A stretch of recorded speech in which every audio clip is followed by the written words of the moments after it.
Hello दोस्तों, राधे राधे। कैसे हैं आप लोग? तो उम्मीद करते हैं कि आप लोग सब अच्छे होंगे। तो आज के इस वीडियो में हम लोग कक्षा 8 अध्याय 5 वर्ग और वर्गमूल प्रश्नावली 5.1 का क्वेश्चन नंबर 14 नंबर क्वेश्चन को हल करेंगे। तो देखिए वो कहता है निम्नलिखित संख्याएं स्पष्ट रूप से पूर्ण वर्ग संख्या नहीं है।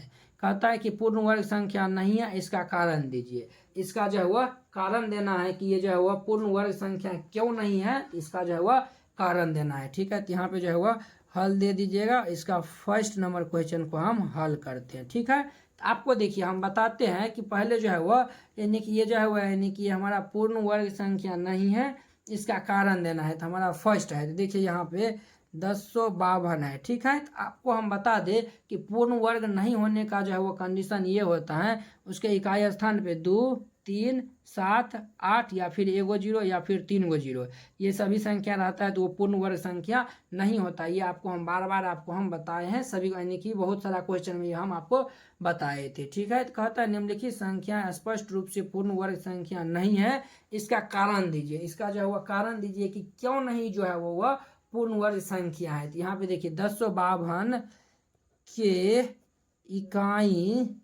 इकाई स्थान स्थान पर 2 हैं।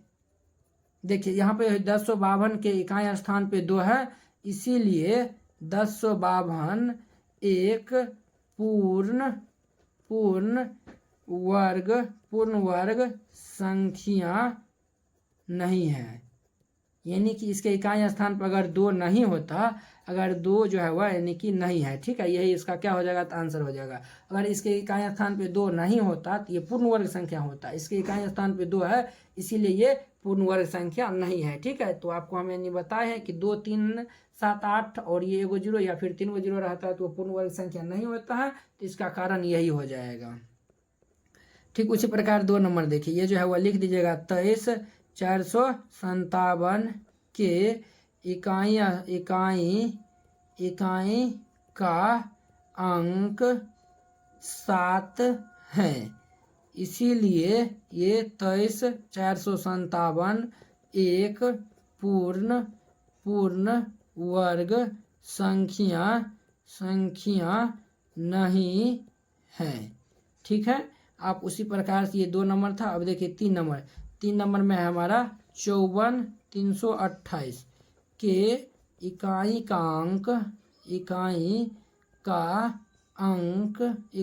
अंक 8 है, इसीलिए ये जो है वह 54,328 एक पूर्ण वर्ग संख्या नहीं है। इस तरीका से ये भी क्वेश्चन हल हो जाता है। ये 3 नंबर है। अब देखिए 4 नंबर में क्या है हमारा, ये हमारा है 32, 54, 73 के इकाई का अंक 3 है, इसीलिए ये 32, 54, 73 एक पूर्ण वर्ग संख्या नहीं है।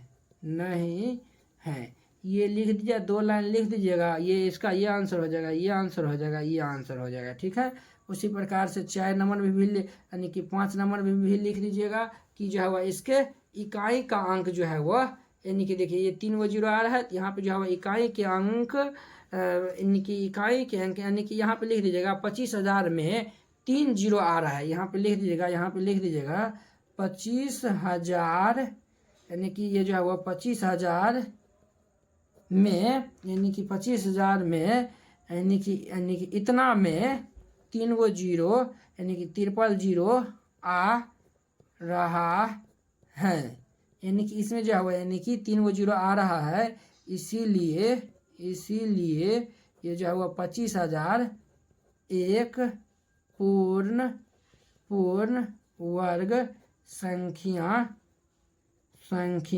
नहीं है। ठीक है, तो इसी प्रकार से लिख दीजिएगा। ये 6 नंबर में लिख दीजिएगा, इसके इकाई स्थान पे जो है इसीलिए पूर्ण वर्ग संख्या नहीं है। इसमें देखिए 3 जीरो आ रहा है, इसीलिए ये पूर्ण वर्ग संख्या नहीं है, और ये जो है वह जीरो आ रहा है। तो इसी प्रकार से ये यानी जीरो आ रहा है, तो ये जो है हमारा लिख लीजिएगा, यानी कि इसके इकाई स्थान पे 0 आ रहा है, इसीलिए ये जो है वह यानी 1 0 आ रहा है, तो इसीलिए ये पूर्ण वर्ग संख्या नहीं है। या फिर यहाँ पे जो है वह ये यानी कि 25,000 में यहाँ पे लिख दीजिएगा 25,000 में 3 0 आ रहा है, यहाँ पे जो है वह आप ये भी लिख सकते हैं 3 0 आ रहा है, इसीलिए ये 25,000 एक पूर्ण वर्ग संख्या नहीं है। तो आई होप कि आप लोग ये जो है वह यानी कि क्वेश्चन 14 नंबर बहुत ही अच्छा तरीका से समझ गए होंगे। तो इसी प्रकार से ये जो है यानी कि हमारा 5.1 जो है यहीं पे खत्म होता है। अब हम अगले वीडियो में मिलेंगे 5.2 एक्सरसाइज के साथ।